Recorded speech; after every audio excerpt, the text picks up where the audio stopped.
Welcome to the Dynasty Dummies podcast. We are back again. I am Zach Reed. I'm joined by JMic and Matt Foreman yet again for a second round of rookie running backs. I know you are on the edge of your seat. We have been grinding the film all week. It's been a little bit like watching The Irishman on Netflix. It was really long. It was really painful, but we got through it. And we're back ready to go. JMic, how are you? Where else would you rather be is the real question here. Where else would you rather be? Going through running backs here, the hootenanny continues. The party never ends. Foreman, how you feeling? I'm feeling okay. I'm glad to have internet. That's what I'm happy about. Internet's scared today, and the powers that be let me be here with you fine gentlemen.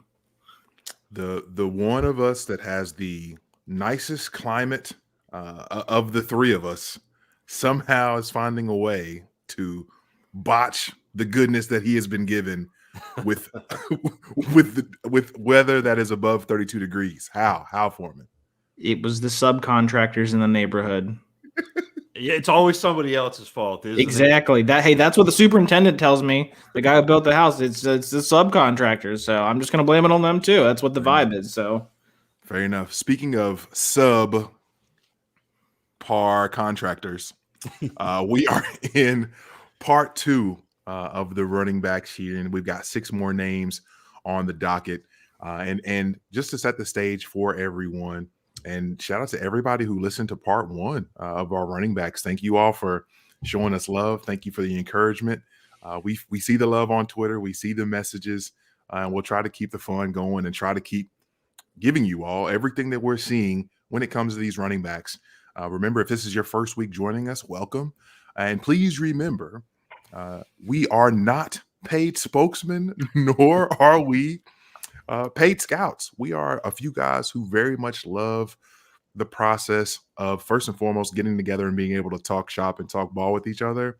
But even still, we love the process of being able to dive into the film and relay to you, the listener, what we see on a week-to-week basis. And just for folks to be able to remember, we're checking out anywhere between 8 to 12 games of each of these players over the course of their careers. And in some cases, we are spending the majority of our time watching the backside of offensive linemen in some podunk film that we can find just to be able to do this. So we love to be able to do it. We love to be able to bring it to you. And the names on the docket tonight, and I'll run straight through them just so you can prepare yourself for the amazingness that's about to come. Big /S there on the end of amazingness. For the sarcasm folks there. We're looking at Cincinnati's Jerome Ford, Alabama's Brian Robinson, the Georgia duo, the new Chubb Michelle, Zamir White and James Cook. We've got out of Florida, Damian Pierce. And last, but certainly not least, South Dakota State running back Pierre, some might call me Strong, Jr. We're going to kick it off this evening. We're not even going to talk about running backs first. The very first thing I want to know is, tell me something good, fellas. What's something that either you've seen in life, seen in film? Tell me something good to kick off our podcast. We're going to need it. Look, this is my default. Every day is good because I come home. I've got 2 boys. I've got an 8-year-old and a 6-year-old, and they are always happy to see me. It doesn't matter how miserable a day I've had at work. It doesn't matter how miserable a film session I've had, watching some of these 2nd and 3rd and 5th or whatever tier running backs we've had. The boys are always excited, and we have started a tradition every evening where before bed I start reading them a book, and we've graduated from the picture books to the Magic Treehouse series to now we are into Harry Potter, and the boys are absolutely loving it, and watching them enjoy the stories and get so into it, especially in the age where, oftentimes you lose them in TV or YouTube or whatever it is where, you have that attention deficit, and they're doing one thing and then they're gone.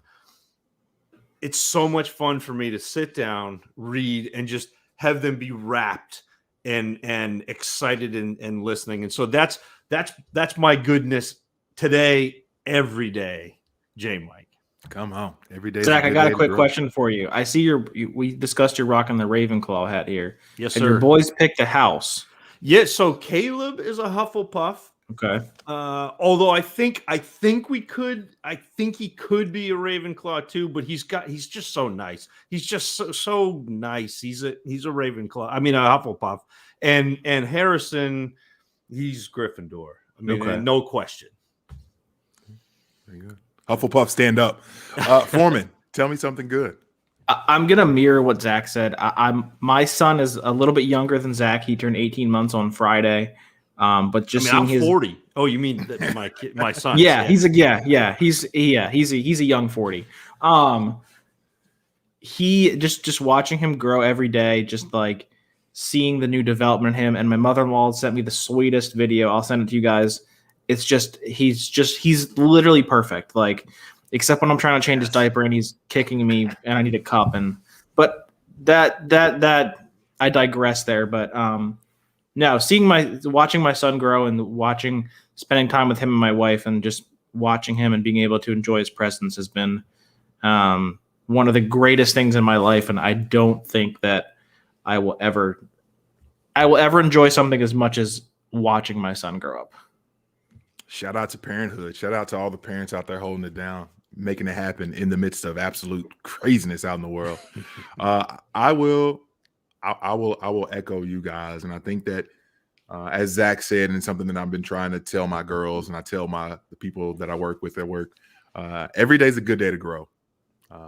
Growth is not linear, but every day is a good day to grow. Right. So I'm really leaning into just being grateful for the moments, the time, because you look up, you blink, and you think something's going to be there for however long. You think that you'll be around in a certain area, a certain place, certain people around you, all these different things, and you blink and times change.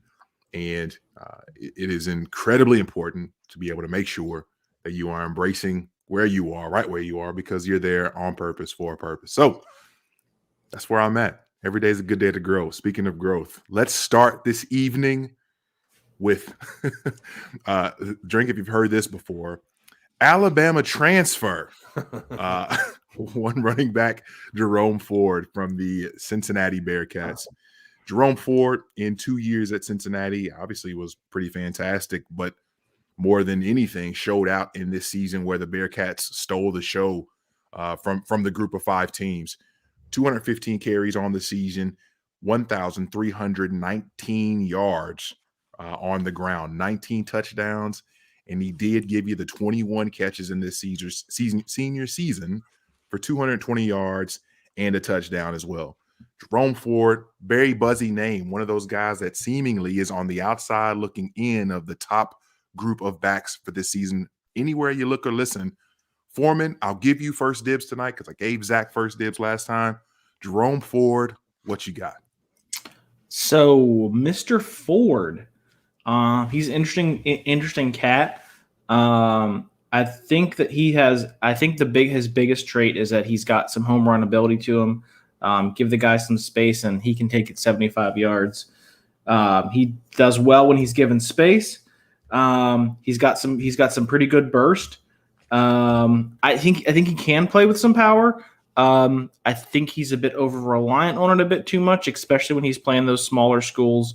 When he's going against the Alabamas of the world, as we saw in the college football playoff, it doesn't really work too well as it did against Alabama as it did against UCF. He can run some routes. Okay. I saw in the Tulane game he had a real nice wheel route. Overall, I'm gonna make a face there. I'm about to say this is an audio medium. Yeah. I'm hoping the silence speaks words in that one. I will have some more to say about Mr. Ford in the second part of our breakdown of Mr. Ford. But big yikes. Zachary, it's on you. Cincinnati is famous for a few things that are off the beaten path.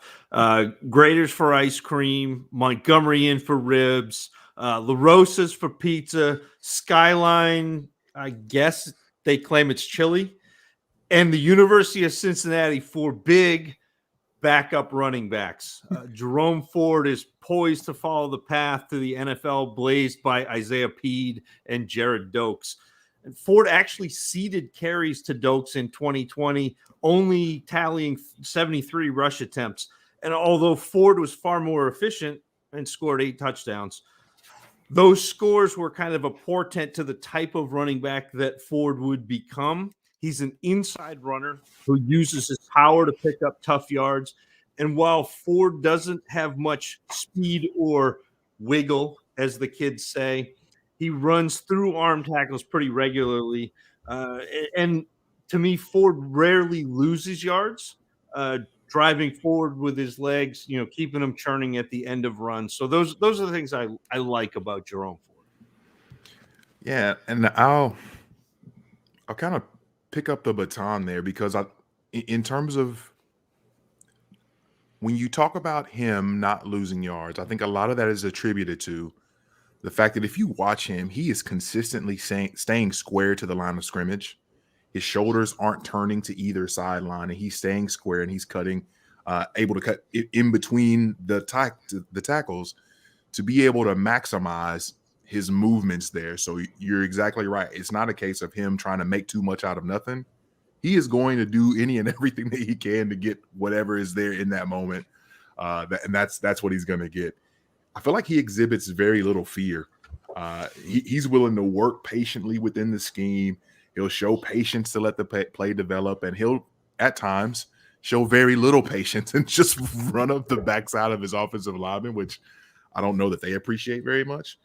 His hands are fine, and he can make some catches outside of his frame, but all in all, he's a north-south back. I wanted to give him a specific nickname, but I'm going to wait because the next player that we discuss, I've got 2 nicknames, and I want you guys to choose which one that he's going to be. So before we move on from Mr. Ford, let's talk a little bit about the things where we feel like there might be opportunities for him to be able to grow here. Zach, we'll start with you. So Jerome Ford fires out of the backfield like a heat-seeking missile, except instead of heat, he locks into the middle of his lineman's back and pow. And sometimes running into that traffic is a function of his offensive line being pushed around. But more often it's Ford's lack of improvisational skills. And you said that, he gets what is blocked, and that's exactly it. There is no improvisation.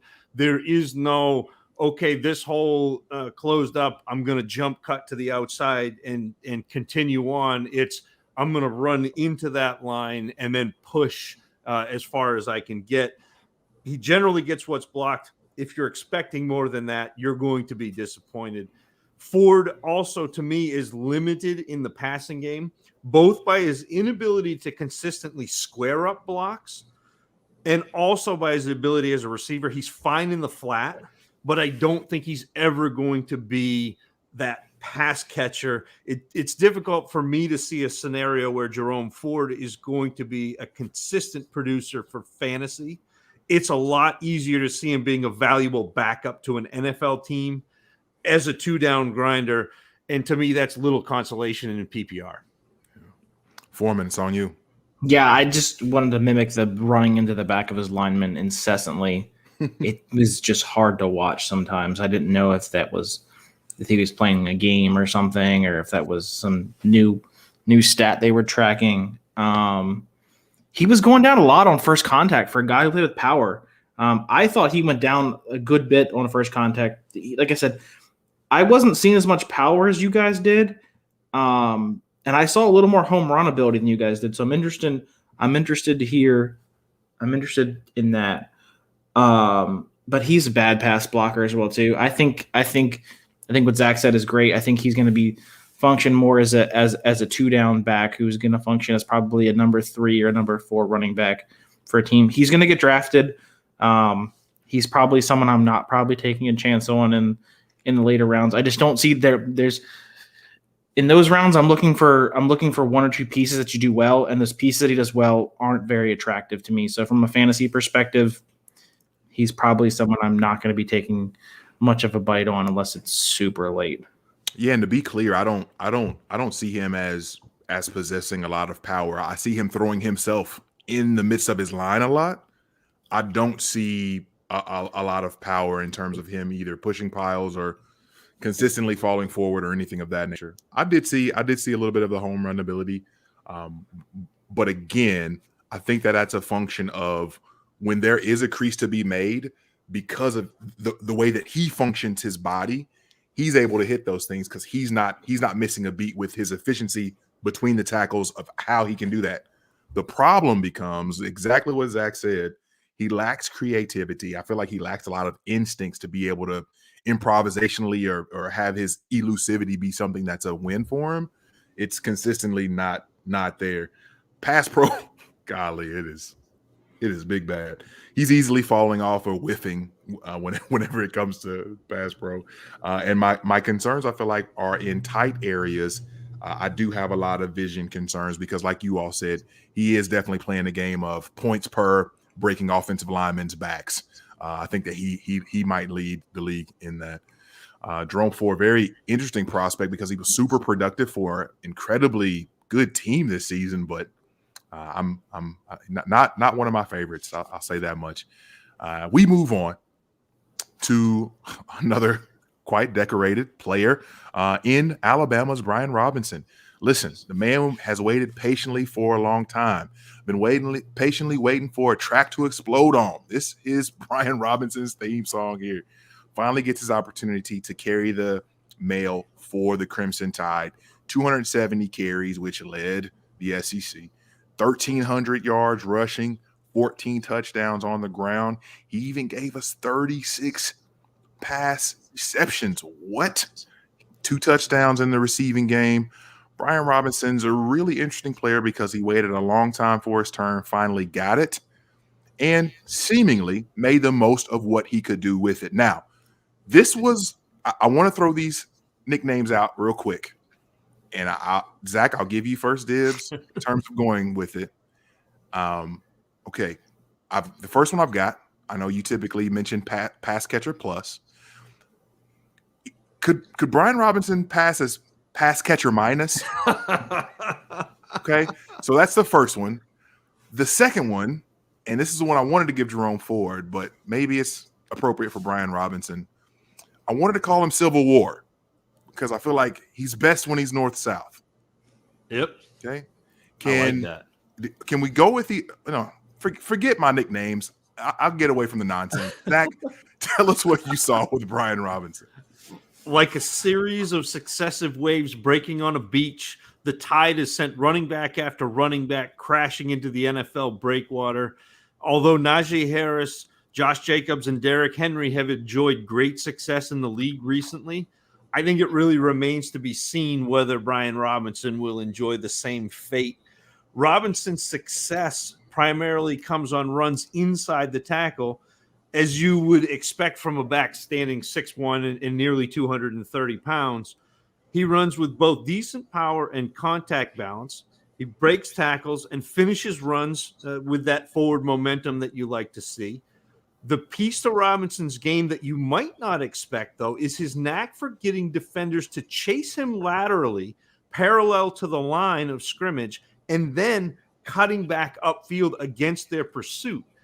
This instinct really serves him well, allowing Robinson to run north and south on plays where he does not have the speed to get all the way outside.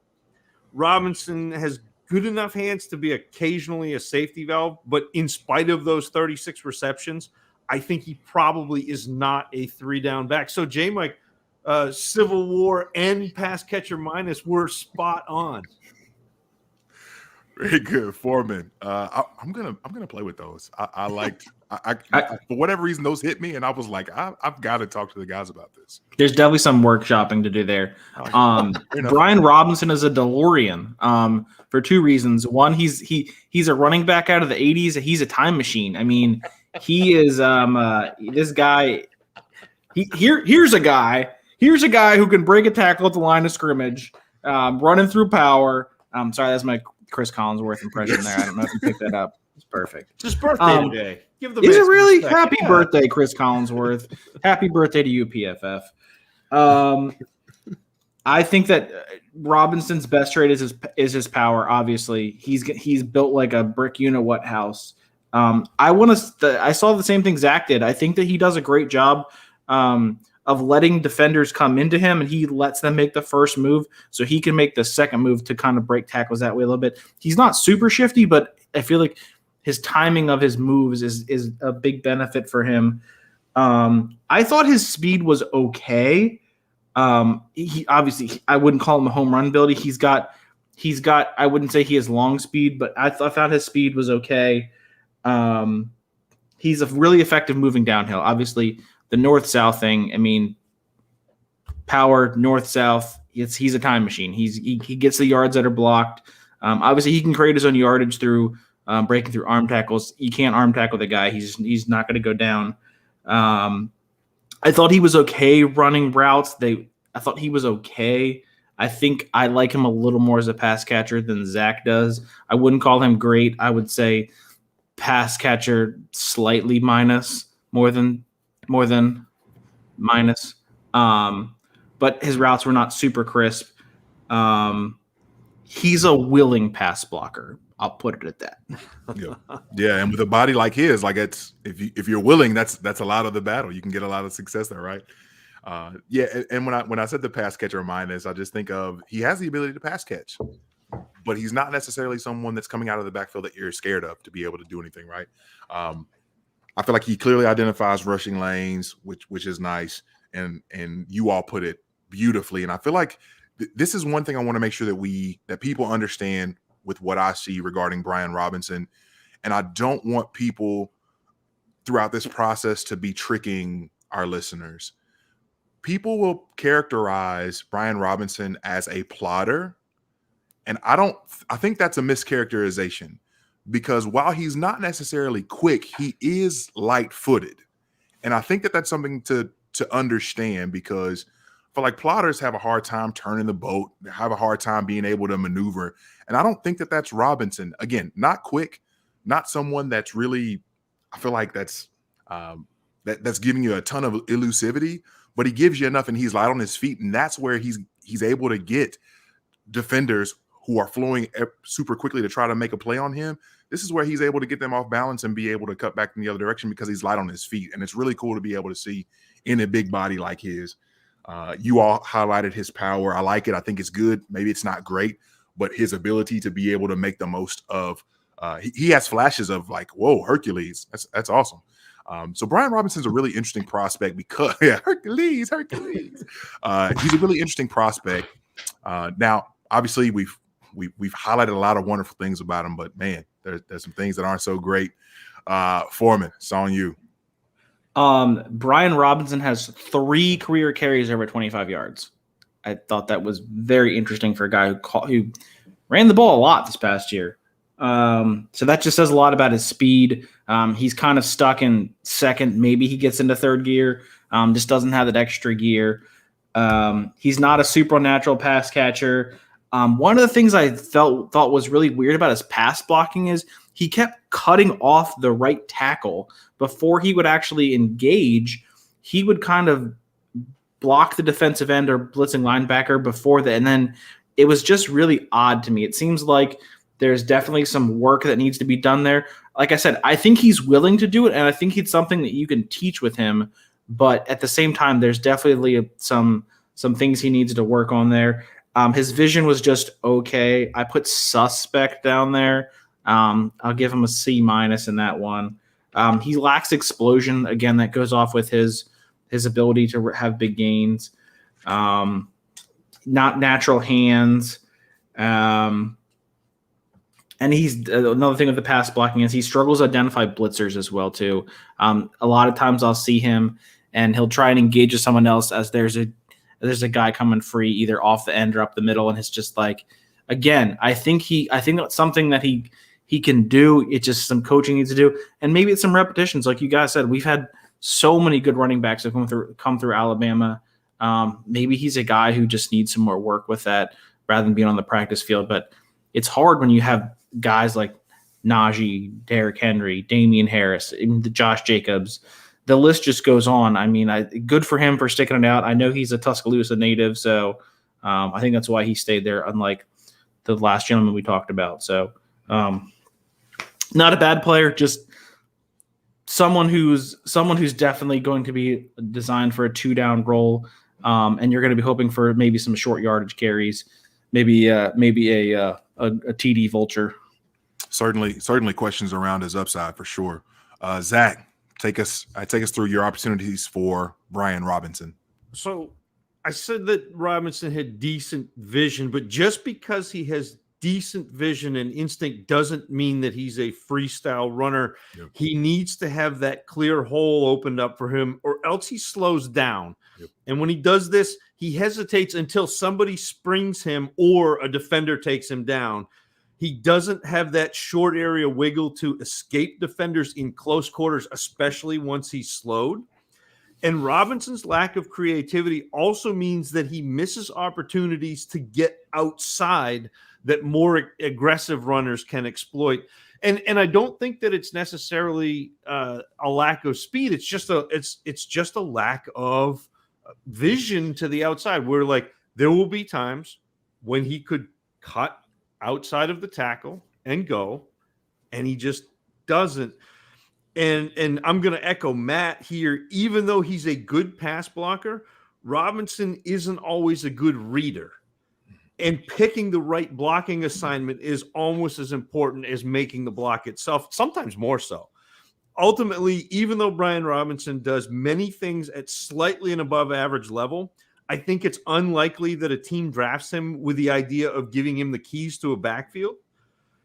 I think he profiles best as a 2-down back in a committee with the floor of becoming a running back with that little bit of threat to add receptions to buoy his fantasy relevancy. So he's like that backup running back that you want to have, because I think if he gets a backfield, he'd be okay. But he's not super exciting. Let me ask you guys this, and I don't want to linger here too long, but I'm curious. When we look at Brian Robinson from an upside perspective, do you see Brian Robinson settling in as the B side of a committee, or as a clear 2 behind clearly behind someone else who's getting the work? And I think for me, it depends. And this is a kind of a cop-out answer, but it depends on where he goes, because he could be in a committee and be fine, be that 1A, 1B, and be okay. But I think there are probably 20 running backs in the NFL, maybe more, that if he lands with them, he's probably behind them. Yeah, I think Zach's hit the nail on the head there. I think it's going to depend a lot on the situation. I wouldn't mind him being in a situation where he's with like a Chase Edmonds type, something like that, Absolutely. where he's with a guy who's short in stature, who's a lot more electric than he is, maybe like a Tony Pollard or something like that, where he's just not going to be expected to. He can catch the ball, but he's not going to be expected to do it. And someone who's offers something completely different than what the other than like we used to see back in the day with Brandon Jacobs and his name is escaped me, back when the Giants backfield. Bradshaw? Yeah, Ahmad Bradshaw. Ahmad Bradshaw, yeah. Colt legend, Ahmad Bradshaw. Well, I had Bradshaw on so many teams. Yeah. He was like hugely hugely undervalued. Like my pass catcher plus like archetype. It was great. Bringing up Gio again. Going to have Peter Howard in my mentions again. Deja vu. All right, boys, it's time for us to get to Chubb Michelle 2.0. We are here at the Georgia backfield, the decorate. No, I'm just kidding. I think you know what? No, I'm not even gonna. I was gonna start bashing them, and that's not fair to them. Let's just get into it. Zamir White is the first running back of the two that we're going to discuss this evening. Tore his ACL in his high school playoffs. Next year, tears his ACL in the other leg. A lot of adversity to start his career, so it's really cool to be able to at least see him end with a national championship, be productive in these last couple of seasons.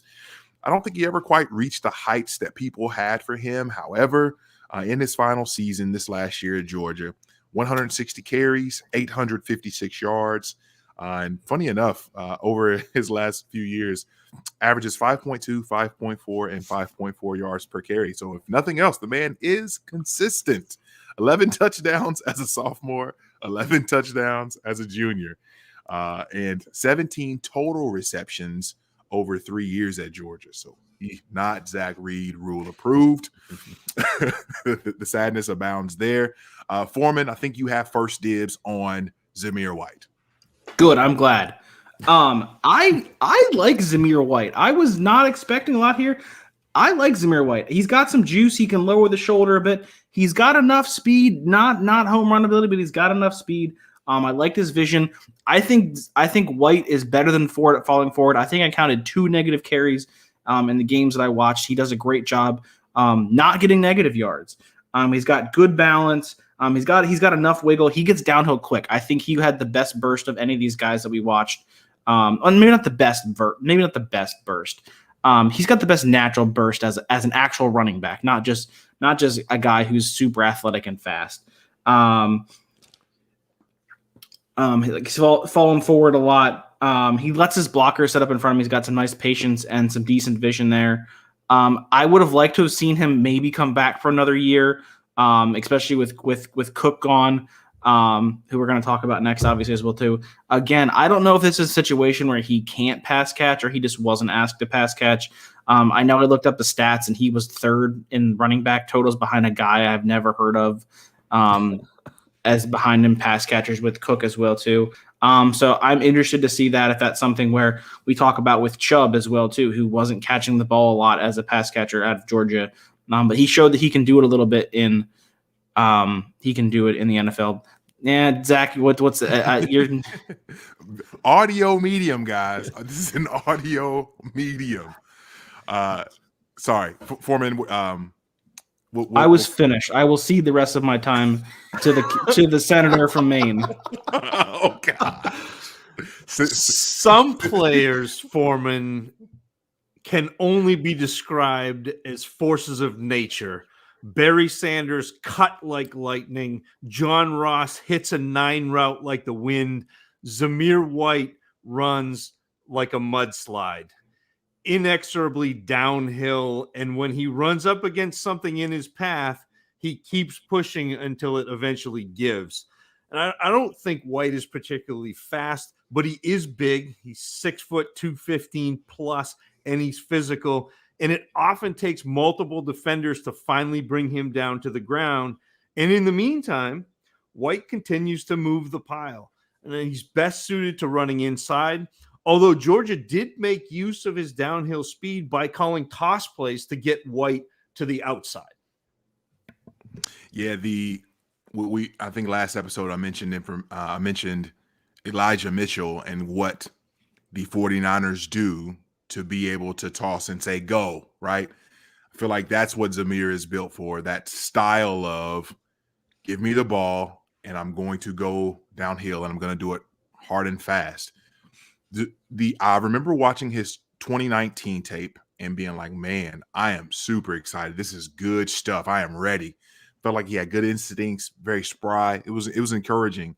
And then as I continue to watch, I was just less and less thrilled. And maybe it's because 2019, I felt like, man, he's really about to build on something nice. But I did not see any growth from the standpoint of being able to leverage any kind of elusivity to make people miss in space. And like you said, Zach, unstoppable force versus the immovable object. He's one of those two things, trying to make sure that he's breaking through. But he does hit the hole hard. And I do I do like the subtle cuts that he does bring to his game. I think that Zamir White, and I feel like one of the times I tried to watch him catch the ball, and it was out like a swing route to the left, and he struggled like nobody's business when it came to him, and it just caromed off his hands and went out of bounds. And I was like, dang, Zamir. So this is why you only got 17 catches, huh? Okay. I see. But anywho, let's keep it moving here. Opportunities regarding Zamir White. Zach, you've got first dibs. I think he fits right in this group of running backs that is just not creative at all. He's very much a see hole, hit hole type of back. And White is also not going to juke a defender to tack on extra yards. He is going to go through the tackler or go down trying. And unfortunately, White's also not a factor in the receiving game, which limits his potential PPR ceiling. The NFL is constantly evolving, but it feels a little bit like the golden age of two-down grinders is behind us in our rear view. This is unfortunate for Zamir White because I think that's exactly what he is. It's going to be an uphill climb for this mudslide to find fantasy relevance for more than a few games at a time. Man, it's a mudslide. It's a mudslide White. Okay, fair enough. 4 minutes on you. Mimic what Zach said, pass blocking. I just think I don't see him sniffing third down unless it's third and less than 3. I just don't see him getting on the field at all. He's not a factor in the passing game. He's not a great pass blocker. I literally wrote down, hey, a catch. Like if I'm seeing that, if I'm writing that down on my film notes, that's bad. I looked it up as well too. It was 17 catches. And I think I may have saw 3 of them. I like the intangibles that he has. He's one of those guys where I'm looking for I just got done watching Moneyball, so I'm looking for those tools. He has a few tools in his tool belt that I think offer some upside that some of these other guys don't. In terms of him, he has enough. I think he's faster than Robinson, and I think that he has that. I feel like he's a natural runner. I think you guys might disagree with me a little more than that. I felt like he was the most natural runner of any of the guys that we watched here. But I definitely saw what you guys saw. He definitely plateaued a bit as well. He there wasn't a lot of growth there. But I feel like he offers enough intrigue to me, at least, where I may take him in a few spots, especially if he goes to a half decent landing spot where I'm like, okay, he's of interest to me. I think he has more interest to me than some of these other guys where I'm just like, there's just nothing here that I'm seeing. Oh, that's fair. And we'll leave it there with Zamir White. I think that you all tackle those things pretty cleanly, which we can leave it alone. He didn't carry us 4 more yards down the field. No. I think we're good. I think I needed a juke here and couldn't do it. Moving on to his backfield mate, James Cook. Yes, the name sounds familiar because he is related, baby bro, to the Dalvino Cook of Minnesota Vikings / Florida State Seminole fame. Not nearly the producer in college that his big brother was, but struggled to be able to find his own lane at Georgia, dealt with his own adversity there as he worked through a loaded backfield throughout the years. Deandre Swift made everybody take a backseat for a while. But in his senior season, his best season at Georgia, 728 yards on the ground, 7 touchdowns. And we did see some pass production for him in the receiving game there. His best season as far as catches goes, 27 catches here in the senior season for 284 yards, 4 scores. James Cook flashes some speed, maybe the lightning to the thunder and lightning that he and Zeus White were. As a mudslide, if you will. I think it is now over to you, Zach, for first words regarding James Cook. What are you thinking about him? So his 2020 was a little bit disingenuous, a little bit of a he missed some time with an injury to his hand, and his father passed away, and so he missed games there. It's incredibly impressive to be named Mr. Football in Florida as a high school senior. even more so when you follow that up by becoming the all-time leading rusher at one of the most historic programs in NCAA history. But perhaps most impressive of all is having an older brother who did all that and still carving your own path to the NFL. And that is exactly what James Cook has done. In true Bulldog fashion, Georgia went with a two-headed monster backfield, keeping James Cook fresh while giving evaluators like us headaches. For his part, Cook is an explosive runner. He gets to the line of scrimmage and through holes quickly. When he gets outside of the tackles, he uses his lateral agility and jump cuts to avoid defenders. The shifty Cook doesn't so much break tackles as he completely avoids them. As the lightning to Zamir White's thunder, Cook excelled as a receiver, hauling in 27 passes in 2021, averaging nearly 11 yards per reception in his 4 years in Athens. Foreman, it's on you.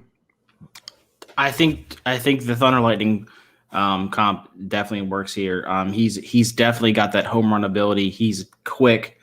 He's great in space as well too. I like his versatility. We saw him lining up out wide. I'm not sure of his route tree, but he was lining up outside. And to have an offense where you have as much weapons as Georgia did, obviously they dealt with some adversity at the tight end and wide receiver positions throughout injuries throughout the year. So I don't know how much of that was forced or how much of it's versatility, but regardless, he's lining up outside. That's telling me that they're willing to throw him the ball outside. He does great in space. He's great north-south. I was really surprised about that as well too for how much he is. I loved his jump cut as well too. I bet the guy is a mean hopscotcher. I mean, I bet he's lethal at hopscotch. And great going downhill as well too. I mean, these guys both did. I felt like we're both. Once they got going downhill, they were good, which is good to see.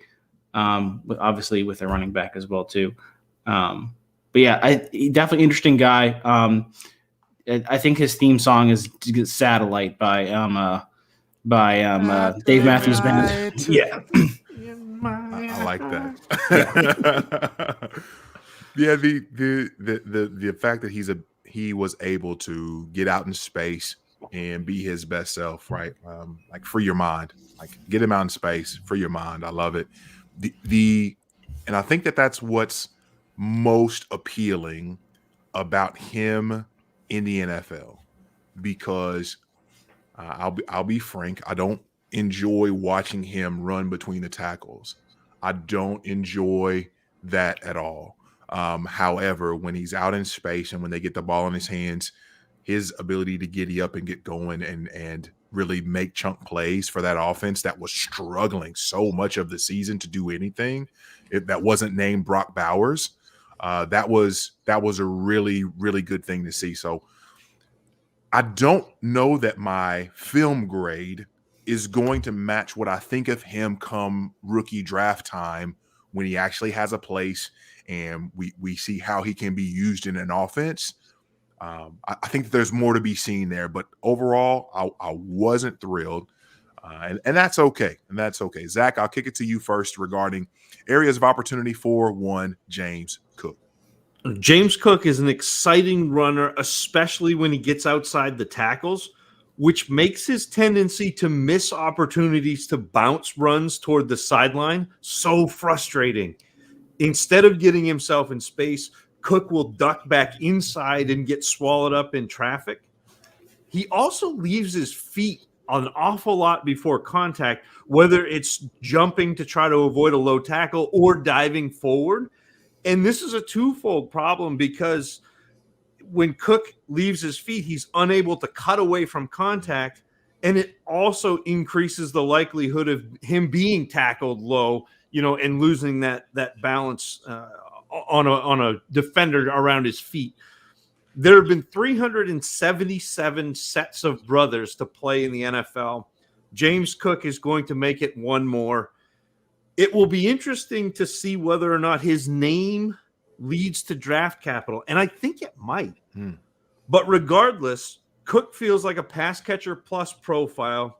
He should garner work on third downs and in space.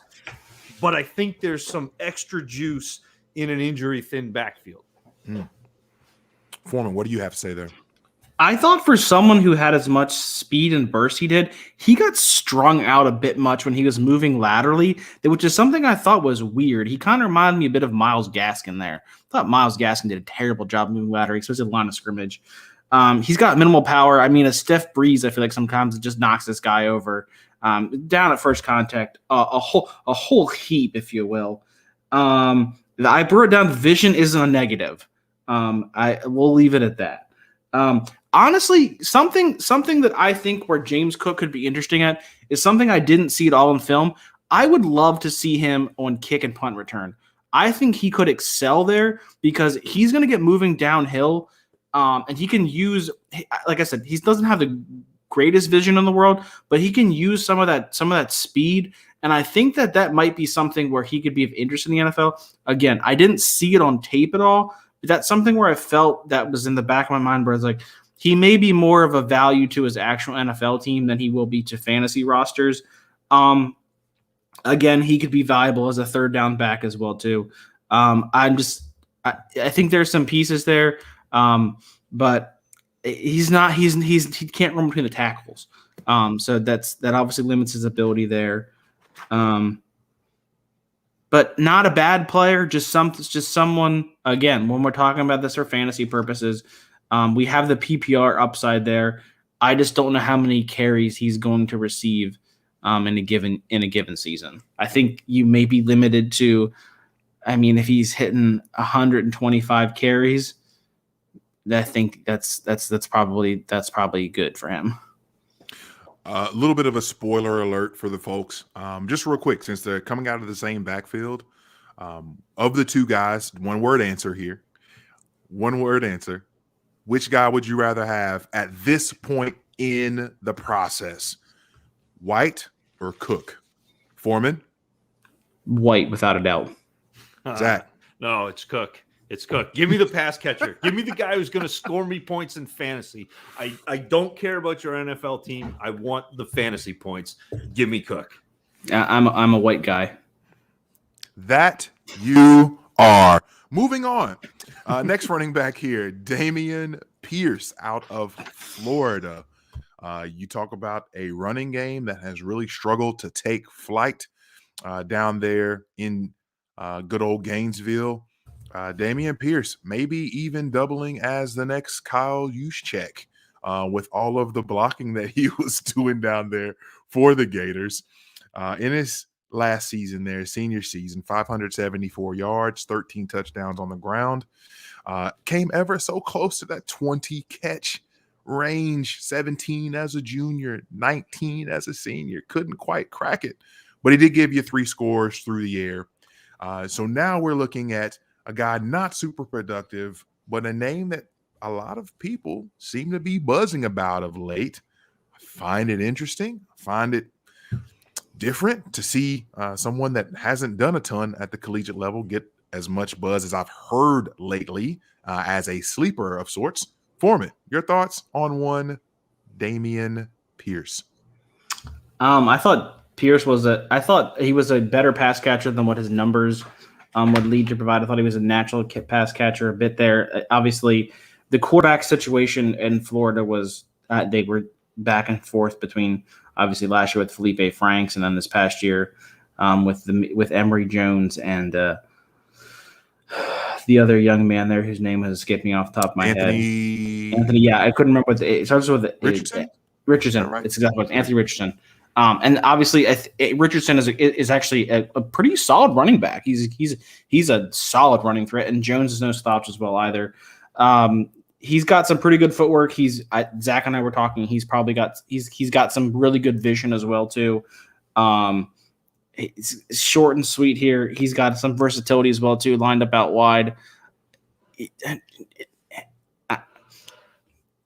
If you're I'll just pass it on to Zach here. I think that AT&T internet started cutting out on you there. That's what it was. Definitely. Absolutely summed it up. In Greek mythology, a chimera is a fire-breathing monster with the head of a lion, the body of a goat, and a snake's tail, the individual parts merging together to create a fearsome whole. In modern English, however, a chimera is defined as something wished for, but is impossible to achieve in reality. And I think Damian Pierce probably has a foot in both worlds. Pierce has great vision between the tackles. In fact, it's very possible he is the single best runner in the class at assessing running lanes and picking the right one. He also presses the line of scrimmage very well, using patience and understanding to set up his blocks. It sometimes appears that Pierce is orchestrating a hole to open up in front of him, and when it opens, he uses a cutback to make sure the defender has committed to the far side of a block before diving underneath. Those are the good things. Those indeed are the good things. And I think when we're looking at Damien Pierce, I'm intrigued, because one of the pitfalls that I no longer want to fall into is to see someone be spectacular at something like cutting or something like using their athleticism to win in certain instances. However, it not translating to the next level because they're not meeting certain thresholds. So he's intriguing, but I'm putting a pin in Pierce because I really want to know how he tests. Case in point, Clyde Edwards-Elaire. Clyde was someone that I very much fell in love with because of the fact that he could make any and everybody miss when it came to a phone booth, when it came to open space. I liked the things that he could do. However, at the next level, his lack of athleticism has not allowed him to excel in those same ways that he did at the college level. So Pierce is someone I'm sticking a pin in because I found him interesting. I agree with a ton of what you all have had to say, but I really want to know how he tests. And I will know more about that, obviously, here in the coming months. But as far as this film goes, I feel like you guys nailed a ton of it. It exercises good vision, able to cut and cut it all the way across the grain to be able to make plays. I like his aggressiveness and I like his instincts. I think that he's going to be someone who can have those subtle cuts that make people miss. He is someone that invites a little more contact than I would like to see. But, hey, that's the way it goes sometimes. Zach, what are some of your drawbacks regarding Pierce? Unfortunately, all of Pierce's vision rarely matters for more than a few yards. I think his athleticism is underwhelming at best. Pierce isn't particularly fast. I don't think he's particularly quick, and I don't think he's very strong. To me, he lacks the straight line speed to exploit defenses on the outside. And when he does find himself in space, Pierce doesn't have the suddenness to create out there. And you often see it where he makes a cut through the line, that beautiful vision, finds the hole, and then can't do anything about the second level defender. And there it is. I mean, if you need 4 yards, I think Pierce is going to get you 4 yards. If you need 8 yards, I think Pierce is going to get you 4 yards. Vision is the most important trait for a running back. It probably lands Damian Pierce on an NFL roster, but the lack of other pieces that make up fantasy production are what should keep him off your roster. Foreman, over to you. I've said it to you guys before, and I'm going to say it here. I watch his highlight tape, and half his highlight tape is 5-yard runs, 5-yard touchdowns. Like, if that's your highlight tape, then it was 3 minutes long, and half of it is 5-yard touchdowns. I think that speaks volumes about Pierce. I'm just not seeing the sleeper appeal here. Again, he's not a great athlete. He's got good vision, but he can't do anything with it. If you like Damian Pierce, when this pod drops, quote tweet this and tell me why you like Damian Pierce. I want to know, because if there's something that I'm missing, it's my job. I'm doing a disservice to myself. I'm doing a disservice to the people listening to this. If I'm not learning from what you're seeing, seriously, I'm not doing the peak combative. Tell me what you are seeing that has him intriguing to you as a sleeper? Because to me, he's asleep. Snooze.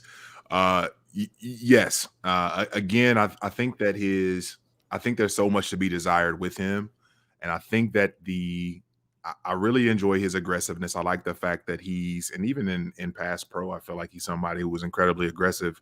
And again, I feel like can carry a long way in that. I don't know that he's going to be fantasy viable, but he is someone that I will most certainly be watching because I just find him interesting. Not that he's overly talented. I find him interesting as a prospect, though. Now, someone that I am a little bit more excited about this evening. I'm here for the smoke. I'm here for the smoke. One, South Dakota State Jackrabbit, Pierre Strong Jr. Now, interesting enough, Pierre played a ton of football in the year of 2021. The first half of his 2021 was essentially that COVID delayed season in FCS where he played in the springtime, finished up around May, and then turned around and played again in the fall of 2021. So lots of football for him. And in that final season, quote unquote, 240 carries in the fall, 1,686 yards on the ground, and 18 touchdowns. He gives you over 20 catches in both the spring and the fall. And he's someone uber productive for a team that was battling to play for the national championship at the FCS level. Pierre Strong has kind of been a yo-yo all over the board as it pertains to where DLF has him. At the time that we last looked, he was RB12 at DLF as far as the rankings go. Zach, Pierre Strong, anything good about him? Because I know Foreman is not feeling it. It's really tough to evaluate small school prospects. And so when I'm watching them, I've created myself a flow chart that it follows the 3 C's. Can I remember his conference? If yes, continue the evaluation. If no, then it's prudent to wait for combine numbers and capital in the NFL draft. For the record, Pierre Strong and the Jackrabbits play in the MVFC. That's the Missouri Valley Football Conference. Strong does a lot of things well, especially for a slightly undersized back. I've got him at 5'11", 205. I think he's probably going to be a little lighter than that. Not that I would accuse small schools of bumping up their weight a little bit, inflating those numbers. He has very good vision inside. I think he often makes good adjustments with jump cuts to roll with how the blocking has developed. So it's not necessarily the initial hole, but kind of that secondary movement with his line. Strong makes himself small at the point where he breaches the line of scrimmage, which means that he only needs to have a small crease to be able to get through and create a big run from seemingly nothing. And as an added bonus, Strong has very good balance with his feet in traffic. You know, JMic, you talked about picking through the trash last week. He does that very well, running through would-be ankle tackles quite a bit. Very good, very good. Foreman, with the face that you made. All right, now that you're done with your positives, Foreman, do you want me to get on to the negatives? I've got a few. I have a few. I'm not negative Nelly here. I'm going to give him some nice things as well, too. If Mrs. Strong is listening, then I want to have her some nice things to say about her little baby. He's got some decent vision. He lets his block set up well. He gets the yards that are blocked. Finn. And I think this is where honestly, JMic, again, I want to listen to what you have to say. If there's something that I'm missing, I want to go back and I want to watch those things. I'm not. If there's something, you are one of the most respected people to me. That so, if there's something you're seeing that I'm missing, I'm all ears. I think, and I want to be clear here as well, because Strong is going to be someone we know that we're already just like Zach said, the combine is going to tell us quite a bit. Does he even get an invite to the combine? or we're going to have to be dealing with pro day numbers because we're already dealing with a guy who is coming from the FCS, and it's not a ton of running backs from the FCS that are getting a bunch of looks these days.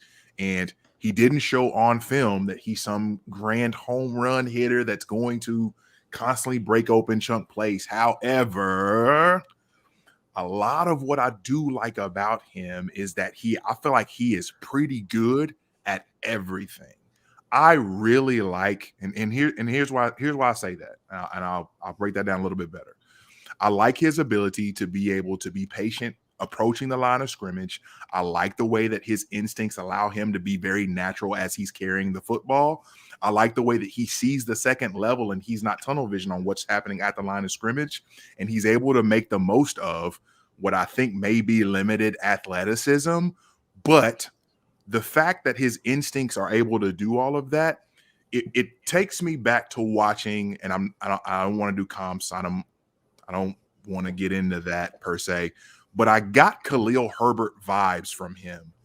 And one of the things that I remember so much about Khalil Herbert that Strong does a lot of is that once he's getting to the second level, even if he's not breaking a ton of tackles and making people look stupid with these amazing cuts and things of that nature, it's all of the small little things that allow him to maximize who he is. And that's what I really enjoy about him. The instincts, the subtle cuts, the vision, he puts all of those things together. And it's not a fact of him chaining moves to be able to do some grandiose runs, again, not like Isaiah Spiller or other folks that we discussed last time. But Pierre Strong is someone that athletically, I feel like if he can hold up, like he's 100% ending up on a roster, and he's going to fool around and be the B-side of somebody's committee. And he's going to be someone that has the ability as a very, very smooth pass catcher, catching the ball outside of his frame. He's going to be someone that I would fool around and be like, all right, I'm taking him earlier in most of my drafts. I'm taking him. I'm trying to trade up to get him because I think that he's someone that instinctually, like from an instinct standpoint, he reads the game really well. And that's something that means a lot to me when I watch.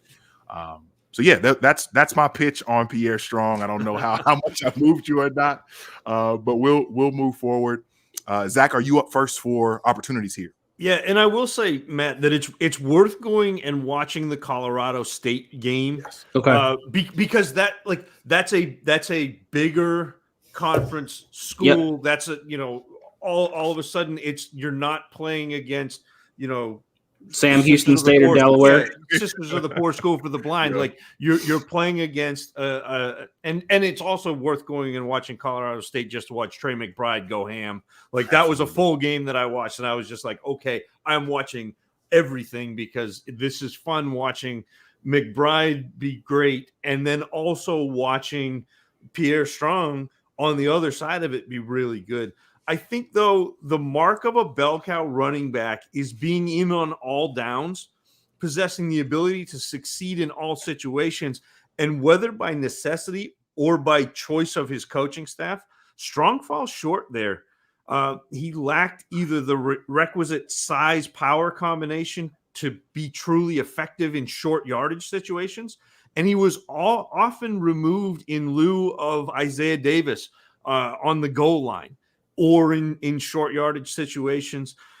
Pierce also, I think, sometimes lacks balance on his cuts, and it's not a contact balance thing. It's sometimes he doesn't gather himself completely before he tries to transfer momentum. So he's still headed one direction and trying to fight that inertia back to the other direction rather than gather and then cut. And I also think that even though he's a pretty good pass catcher, if the ball is thrown outside, and I know you said you like the way he makes plays outside of his frame. I saw him fight a lot of balls that were not thrown on the money. Like he's real good catch run, but if he's got to make a play outside of his body and see upfield, try to figure out where his next move is, he really fights that. I think it's going to be interesting to see what the NFL makes of Pierre Strong. He's obviously talented, but there are always huge questions about a small school prospect. Ultimately, he feels again he's that wait and see prospect who could gain some momentum with the combine and the draft. It was the James Robinson situation a couple years ago, where you watch James Robinson play and you're like, I like what I see, but I don't know if what I'm seeing is real. And that's where I'm at with Pierre Strong. Yeah. Foreman, let's hear it, man. I'm just concerned with his upside. I think he's limited athletically. He's got a limited burst. He goes down a ton on first contact. The next two things, literally, I wrote he had the agility of a nursing home resident and his cuts were as sharp as a spoon. At least he can have some Jello. I mean, man, tapioca. Come on, like I'm just missing the upside here. I'm gonna go back and watch the Colorado State game because if there's something I'm missing here, I just didn't see it in those two games, and he's getting replaced way more from a guy who's probably going to be selling insurance in 3 years. For me to be interested in him, he's probably a guy at this juncture I'm avoiding even in the 5th round at this point. Again, all of these evaluations are subject to change based on going back and watching more film and going back and reevaluating your process. I don't know how much of this is just I'm seeing Dakota State and I'm having PTSD from I You're a Happy Valley snob, Matt. Just like that's where we're at. I'm just seeing the words Dakota State and I'm having PTSD. And that's one of the things you have to get over. I said to my wife, I was just kind of joking. I said, I need a compass. I'm watching all of these directional schools and I cannot keep them straight with South Dakota State. And it's like, yeah, but I still I think he's okay. And I again reserve the right to change my mind if we see combine numbers that are not within that realm of NFL athleticism. But if he passes that, that test, I think Pierre Strong is not a bad player. I might wait. Combine's going to be like 3 or 4 weeks. I might wait. And if the combine numbers aren't there, I'm probably just going to avoid. Absolutely fair. But if the combine numbers come back and I'm interested, I'm going to be interested in a 3-cone. I'm going to be interested in his 40. I'm going to be interested in watching him running drills. And I mean, the hope is he gets an invite. I mean, if he gets an invite, then there's been very little success of running backs who don't get a combine invite. I remember I did a thread a couple years ago about players who weren't invited to the combine who I was excited about, and all of them turned out to be nothing. It's just we see these small school guys who give us a couple pieces, and I'm just not seeing it. I'm just not seeing it. Yeah, and that's But that's why we do this. That's why we do this. Again, if there's something you're seeing that we're not seeing, tell us. We want to go back and watch it. We want to go back and reevaluate our process. Yes. Because if we're not getting better, we're getting worse. Yeah, and the I don't want to. I feel like I'm giving Pierre Strong way more time than I typically would a prospect, but there was just something about watching him, and I think that. Like you just said, Foreman, there are questions that we won't get answers for now, and then there are some questions that we'll get answers for very soon. Why he's getting replaced by Isaiah Davis, I don't know. Aside from the fact that Pierre Strong is not necessarily hitting home runs at the highest of rates. Now, for a guy who had as much production as he did, what is his upside at the NFL level? I still think that he's probably B-side of a committee, but could he give you some could he come in and do more work in that fashion as a 1A? Maybe. I don't know. It's something maybe he could grow into, but I think right now, for me, on film, he's someone that I'm really excited about, and I really hope that those numbers are positive because I'm I'm currently in. As y'all said earlier, subject to change, but I'm currently in. Well, and you're probably looking at a fourth or a fifth round rookie pick, so it's not like you're not having to pay up what you would for an Isaiah Spiller. Like we're in the lightning round here, fellas. Yes, most certainly. The time has come, gentlemen. We've reached all 6 of our running backs. We've now got 12 running backs ranked, and it wouldn't be a hootenanny if we did not talk about where we have everyone ranked at this time. So we don't necessarily have to go over the guys from last week. If you want to hear more on the gentlemen that we talked through last week, those top 6 running backs, please check out part 1 of the hootenanny. We recorded it last week, same time, same channel. Check it out. Enjoy yourself. Kick your feet up. Get you a nice hot cocoa for these minus 11 degrees in Maine, 2-degree days in Cincinnati, or 60 and sunny in Charleston, South Carolina, whatever floats your boat. But when we're looking at these 6 running backs, again, the Georgia duo, Pierre, some call me not so strong Jr., Brian Robinson out of Alabama, and a lot of people's, again, sleeper, which I find really interesting, one, Damian Pierce and Jerome Ford out of Cincinnati. Foreman, how do you have that group of 6 ranked? And then can you talk us through if any of them cracked the top 6 that we spoke about last week? Yeah, so I have it. Zamir White, I think I'm probably the highest of the 3 of us on Zamir White. And then I'm going to have Brian Robinson. I think Cook and Ford are interchangeable. I think they're different pieces there. I might give the lean to Cook a little bit based on his pass catching ability. And then I'll go Ford. And then I'm going to drop it several tiers down and then go Damien Pierce and Pierre Strong. All right, Zach, over to you. Ranking the 6. Oh, real quick, Foreman. With Zamir White, did you have him cracking the top 6 from last week?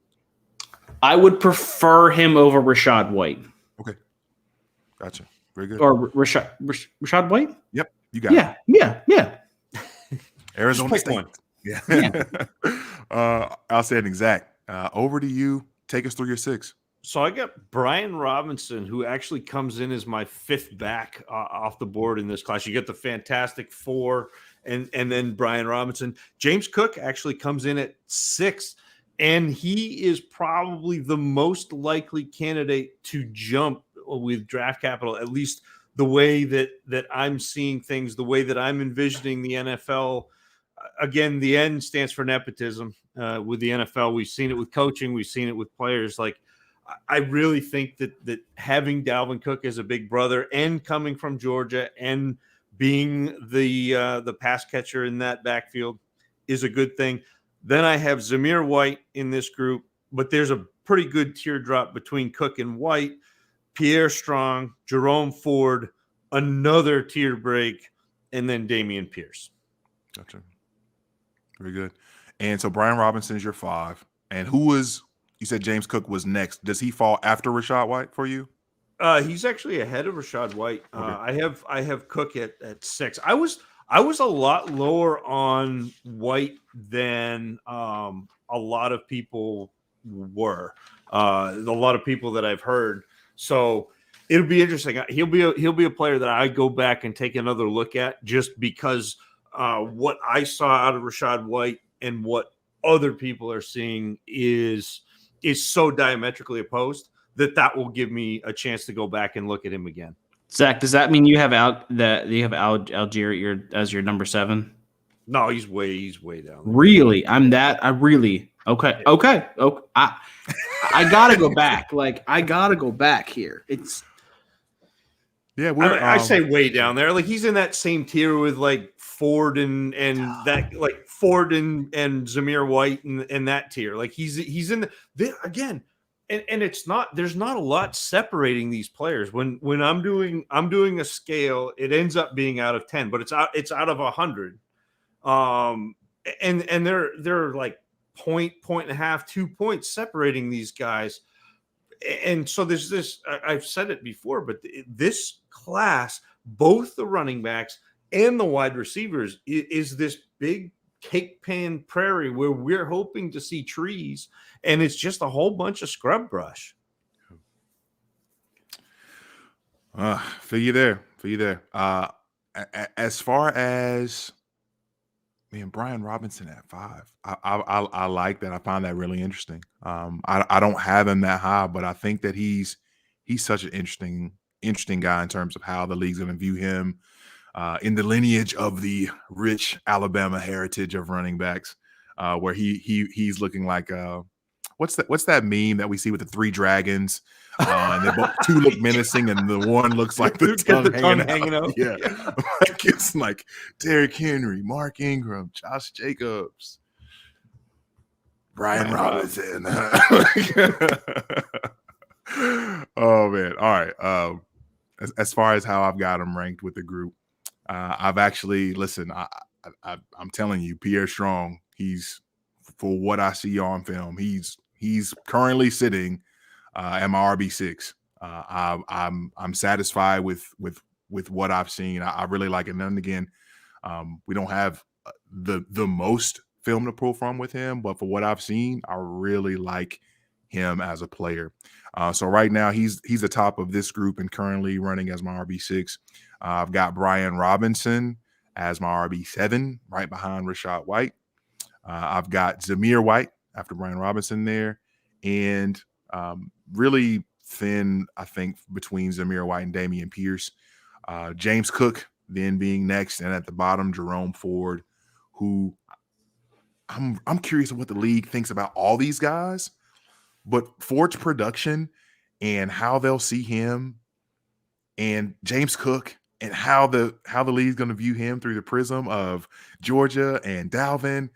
This group is likely to be, like, it's possible that we're looking at a very different ranking by the time we actually get to rookie drafts with this group. And I love the fact that we're not seeing the same things. And I respect the fact of how we're going and how we're able to explain to each other what we are seeing. And as Foreman said earlier, man, our iron sharpens iron. And this process allows us to be able to bring our thoughts together collectively, as well as to give you all various eyes of what we see. And hopefully this helps you be able to figure out what works best for you. Foreman, final words on the evening before next week. I don't know if next week is the catch-all or if it's going to be we're moving to a different position, but we may be leaving the land of running back. So what do you have for us tonight? I think there is a strong group of guys who I'm interested in that could be, we could be moving up into the top 12 based on landing spot. I just think there's, like Zach said, there's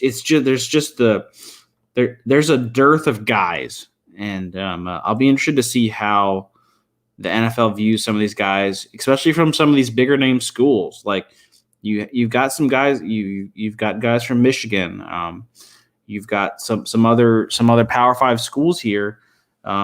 Oregon, you know what I mean? Other schools where you have traditional powers here who are going to put running backs into the NFL that are going to get that recognition based on where they went to school. I'll be interested to see how they test and how the NFL views them, again with Zach 3Cs with the combine and capital. So I think we have not seen we haven't seen the beginning of the landscape of the running back room yet. Absolutely. So much to be done. So much to be decided between now and obviously when we get to our rookie drafts. But we're looking at a running back group that seems to be wide open spaces for opportunity behind the top 4 or so guys in the class. And there's so much to be done between time. We've got more players, more running backs that we'll be talking about soon. We've got wide receivers, obviously. We've got tight ends. We've got quarterbacks. The scouting doesn't end here over with the Dynasty Dummies here on the DFPN network, the only network in town. I'll leave it at that. I'm just excited. This was a great night. We ran a little bit long, so apologies there. But Zach, final words go to you. I'm not apologizing for anything. If somebody is listening to this show in January about the second 6 running backs in the 2022 rookie class, they want the hour and 20 minutes. They're here for it, and we're giving it to them. I think next week we'll start with wide receivers. We'll re-rack, go back to the top, and do 2 weeks of wide receivers. Then we'll try to shoot for a catch-all quarterback tight end show. In the meantime, if you are listening and you have running backs that you think we missed, if you're a big Tyler Batty fan, if you want to hear about Abram Smith, if you want Zakondre White, if you want Jerry and Ely, CJ Verdell, Keontae Ingram, somebody else, like somebody that I haven't heard of, let us know, because I'm willing to do that work. If you want to hear about one of these players, if you want to hear about somebody, I'll watch them. JMic will watch them. Matt will watch them, and we'll bring that to you. So I think that's kind of where we're at now. Is we're trying to facilitate what the fantasy community, the dynasty community needs. Will be that first wave of scouting for you. So if there's somebody you think we missed, let us know. We'll re-rack them for the show in 4 weeks from now, where we do our catch-all of wide receivers and running backs that we missed. But we appreciate you listening. I know, again, an hour and 20. It's been a long show, but it's so much fun for us. And if you're here, you are a true degenerate. You have the dynasty bug. You have eschewed that redraft league for the hard stuff, and we appreciate you. Go follow the DFPN Network at DFPN Network, and everybody affiliated with us. We got a great group of guys. They're not always pumping out content, but they're always willing to help you out if you approach them. So ask questions, follow them, and follow the Dynasty Dummies at Dynasty Dummies. We appreciate you. Thank you for listening. Peace. There's an end broadcast button somewhere.